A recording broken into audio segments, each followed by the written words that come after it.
We see they're getting ready to run the 40 here, and I think this is the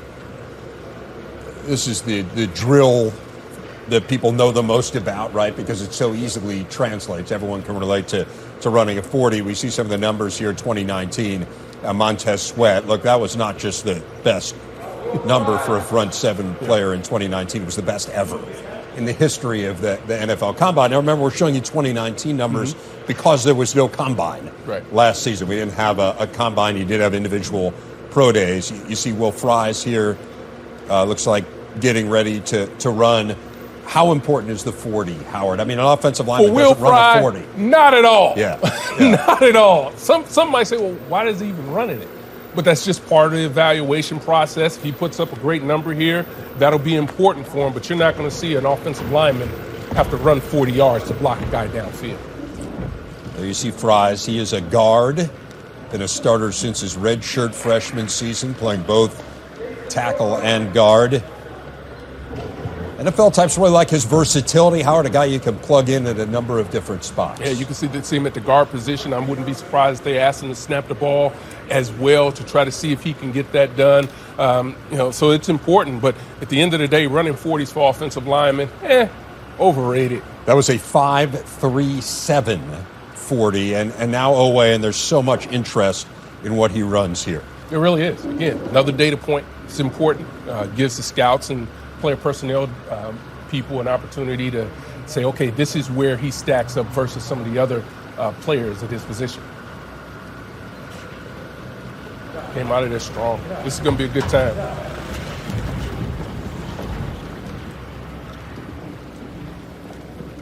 But again, Rever, it's just another opportunity to see his athleticism. You see it as he goes down. It's pretty impressive what he's been able to do numbers-wise thus far. Really does a good job of getting out there. You see them. All right, so Howard, the number that was just posted by Penn State is 440. What did I say?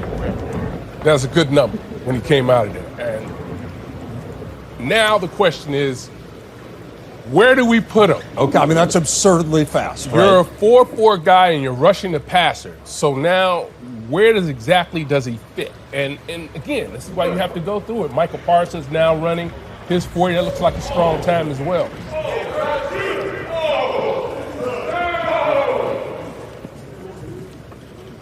So Parsons, we know where he is headed, right? This is a top of the draft guy. He ran a 4.41 there, Howard. So again, I mean, these are exceptional times. You see the number for defensive ends or edge players, and that's where Oweh would fit in. That would have been the best time at the 2019 NFL Combine. Yeah. Really impressive.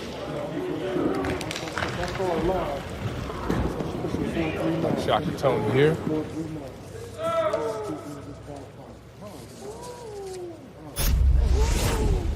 So here goes Parsons again, an explosive athlete out. Really explosive. I remember watching him when he was a high school player at some of the camps. And he'd play wide receiver. He'd play tight end. He could do anything he wanted to do. And he just has that type of athleticism in him. So I'm not at all surprised by the numbers that he was just able to put up in the 40. Now, these numbers are being updated as we go. Oweh, they now have at 4.36, and Parsons at 4.35. Toney just ran a 4.46. This is Wade, and certainly he is very fast, one of his great assets. And this is what it's about. I mean, it also shows, particularly with a guy like Micah Parsons, who opted out this season, that he's been training and working, right? You would think that a guy that is pretty much a lock as a top 10 pick, in other years, you probably wouldn't even bother running a 40. But this is part of the process of what he needs to do to, check all the boxes. And it shows that he's been preparing and he's ready to go, putting an outstanding time out there.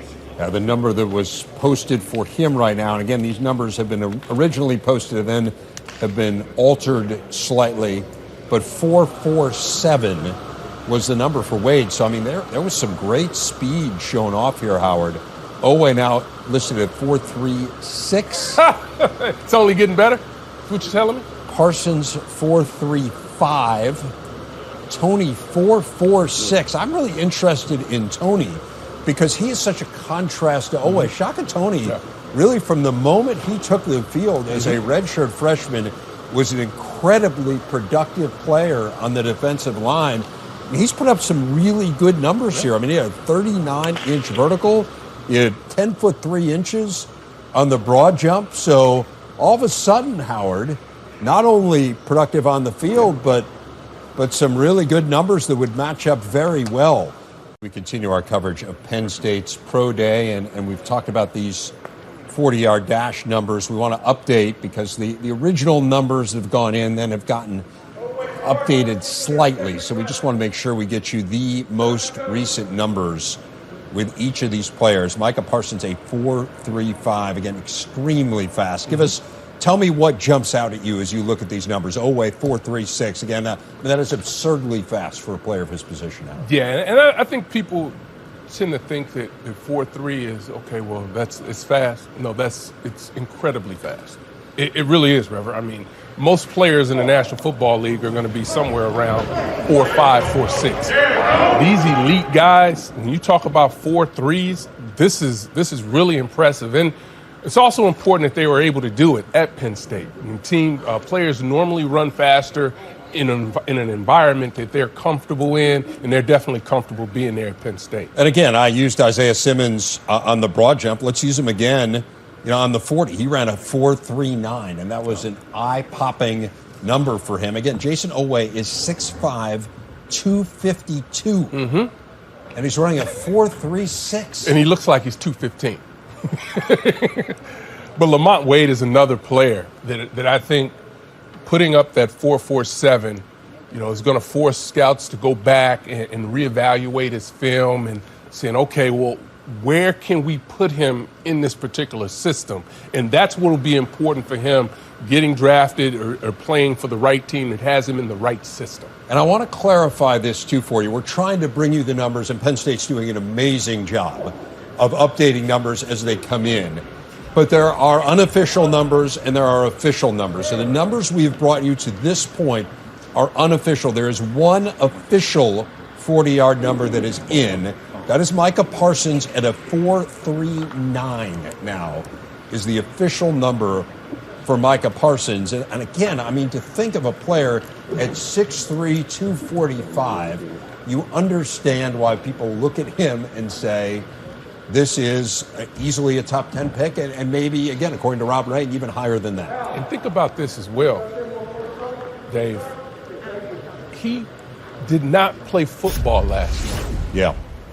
So think about his ability to be able to hold that lofty draft status, and he didn't even play the game last year. Really speaks volumes about what general managers and coaches and in the National Football League really thinks about his upside and where he can go.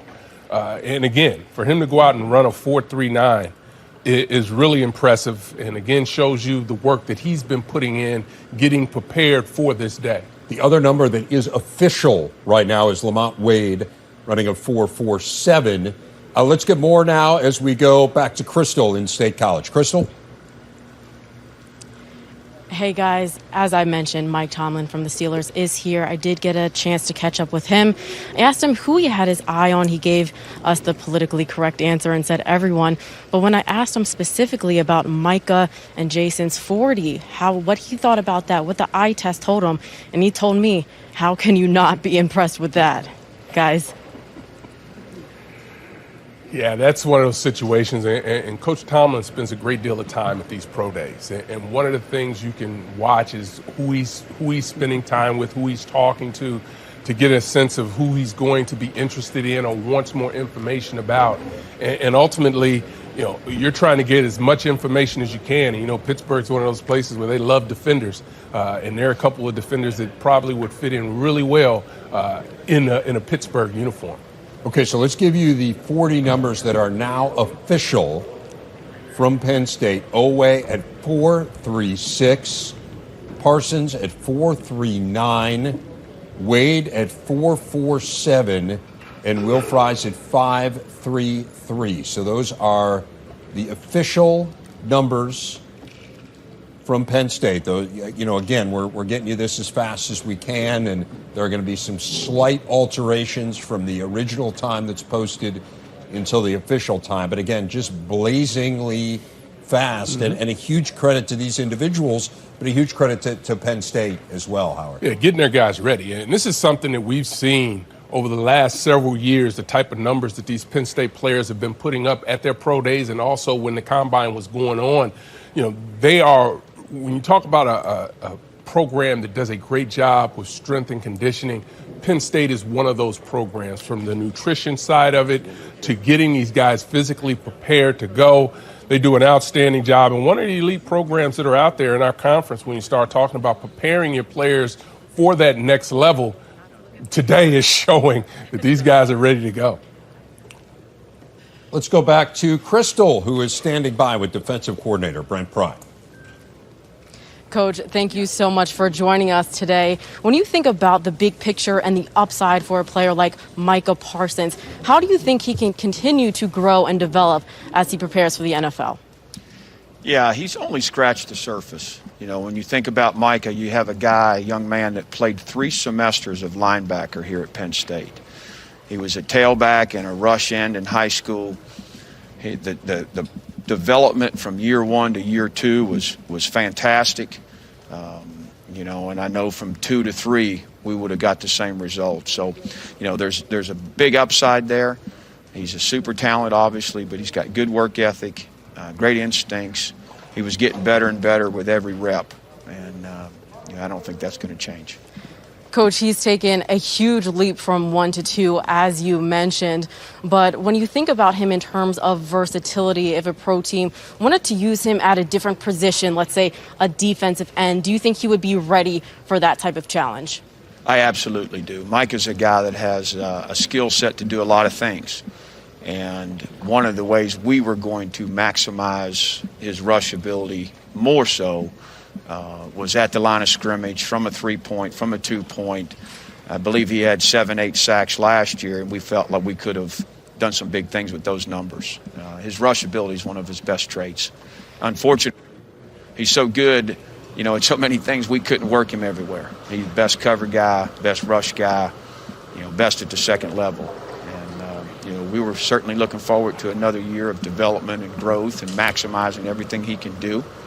He learns very well. He did multiple things for us. And, so I'm excited for him moving forward. There's going to be some big strides for Micah. Coach, last question for you here about Jayson Oweh. When you think about him, what can you tell us that we cannot read off of a stat sheet? And should there be any concern for his pass rush ability? First of all, absolutely no concern. We scoured that tape. Don't think we weren't asking ourselves, why no sacks? But his QBH was off the charts. His rush ability is very, very good. Edge guy, explosive first couple of steps. Again, a very raw football player that, development's going to come. And the biggest thing for Jay this past season was his work ethic. Made tremendous strides. Really bought in and practiced his tail off every day. And he's only going to get better and better. So nothing but good things to say about Jay. And again, a guy that, during a normal year, the spring practice and the summer and preseason, just all of those things, those guys needed those things. And it's unfortunate that we're all dealt the hand we're dealt.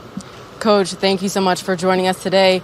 Dave, Howard, I think it was very interesting when Coach Pry mentioned Micah's leap from year 1 to 2 and how he grew. And I think a lot of coaches, a lot of scouts here today are salivating with the thought of how could he progress in his next year. No doubt, Crystal, again, a really good football player. We didn't get to see him this year due to the pandemic, opted out, but here you see him getting ready for the shuttle run there. We're going to see that. We're going to see the 3-cone drill coming up. I do want to update one more 40 time that's official. Shaka Toney at 4.51. Howard, those are really good numbers. Right. I feel like, you kind of came in thinking, well, Shaka Toney's a better football player than he will be, kind of workout warrior. And again, look, Jayson Oweh is off the charts in some of these numbers, but it is fascinating you compare these two, Toney is more than holding his own. He's right there. And unfortunately, when some people look at these numbers, they'll say, wasn't fast enough. Look at these other numbers. No. 4.5 is fast.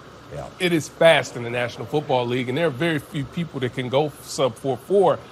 But for him to be able to come out and do this, I think it's just important for them to continue to check those boxes, to be able to show that they have the ability to put up these big numbers. So I'm looking forward to seeing the on-the-field workouts. He intrigues me a ton because I just have enjoyed watching him for 4 years. The guy's had more than 20 sacks in 4 years. He's a really good football player, and you put up numbers that compare very favorably. And again, I almost think it's unfair because Oweh, this is what he is, right? I mean, he's going to put up fabulous numbers here. But Toney, if you were to compare him to the rest of the rush ends coming out in college football, those are good numbers. Those are really good. Yeah, no doubt. They're good numbers. And I think the really one of the things that people should also keep in mind, each one of these players are different. Yes. Everyone's different, right? Yes. It's just like the recruiting process. Everyone's recruiting process is different. So where Toney fits in, where Oweh fits in, are going to be two different places because they're just two different things. The most important part is to go to an organization that can utilize your skill set the best, and then you'll be able to put up that production. So whether you're a free agent, whether you're the first pick in the draft, these players just want that opportunity to be able to play at the next level. Yeah.